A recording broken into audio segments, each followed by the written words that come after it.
Comedy Palaniandavar ஆசிரமம் தற்போது 24ஆம் ஆண்டு கந்தஸ் மக சஷ்டி பூஜை, 64ஆம் ஆண்டு சஷ்டி உற்சவம், 28ஆம் ஆண்டு லட்சாட்சம் நடைபெற்று கொண்டிருக்கிறது. இன்றைய தினம் 2ஆம் நாள் பூஜை ரொம்ப விசேஷமாக காலையில் 8:30 மணிக்கு 36 தடவை சஷ்டி பாராயணம், அப்புறம் நீளம் சாற்றுதல், சண்முகநாதர் வள்ளி தெய்வானிக்கெல்லாம் நீளம் சாற்றுதல்.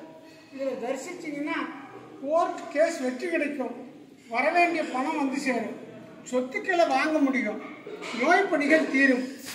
11 மணிக்கு லட்சார்ச்சனை வாமதேவ முகத்தில் உதித்த முருகப்பெருமானுக்கு இன்றைய தினம் பூஜை நடக்க போகிறது நடக்கிறது. அதனால் எல்லாரும் வந்திருந்து இந்த வாமதேவ முகம் சண்முகநாதரை தரிசிங்க. சாயந்தரம் 7 மணிக்கு லட்சார்ச்சனை உபச்சார பூஜைலாம் நடக்கிறது.